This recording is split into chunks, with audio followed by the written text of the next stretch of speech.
जैसे ही यह लड़का सोने की कुर्सी पर बैठा, अचानक गियर घूमने लगे और अनगिनत सुनहरी तारें उसके पूरे शरीर पर लिपट गईं।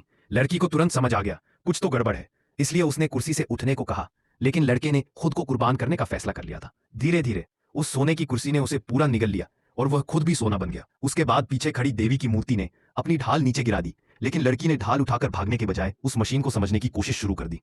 तभी वहां देवता हेफेस्टिस प्रकट हुआ। उसने जैसे ही सीढ़ी बजाई, पानी से एक सीढ़ी ऊपर आ गई। उसने लड़की से कहा कि ढाल लेकर निकल जाओ, तुम्हें एक हीरो माना जाएगा। लेकिन लड़की ने साफ मन कर दिया कि वह अपने दोस्त को छोड़कर नहीं जा सकती। वह लगातार कुर्सी को समझने की कोशिश करती रही।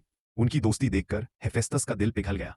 उसने फिर सीढ़ी बजाई और पर्स के शरीर पर लगी सुनहरी परत पिघलने लगी। आखिरकार पर्सी ने फिर से सांस ली, जिससे उनका मिशन पूरा हो गया। और फिर पर्सी ने ढाल एरिस को सौंप दी। वादा निभाते हुए एरिस ने उसे एक बैग दिया, और जब पर्सी ने बैग खोला तो उसके अंदर बिजली का हथियार था। जिसके बाद वह सीधे एम्पायर स्टेट बिल्डिंग पहुंचा और हथियार उठाकर कहा कि उसे त्रिस से मिलना है। जैसे ही लिफ्ट ऊपर पहुंची, पर्स ओलंपस में आ चुका था। फिर उसने बिना डरे त्रिस को उसका हथियार दे दिया। लेकिन ट्रिक को शक हो जाता है कि पर्सी ने इसे चुराया है। उसने हथियार उठाया और पर्सी पर हमला करने ही वाला था कि तभी पोसाइडन ने आकर उसका हाथ पकड़ लिया। बेटे की खातिर उसने ट्रिक के सामने झुककर कहा, बस मेरे बेटे को छोड़ दो। जूस ने चेतावनी दी कि अब वह कभी पर्सी को देखना नहीं चाहता, और फिर वह वहां से चला गया। आखिरकार पर्सी की अपने पिता से मुलाकात हुई और पोसाइडन ने उसके काम की तारीफ की और फिर उसे एक मोती देकर सुरक्षित इंसानी दुनिया में भेज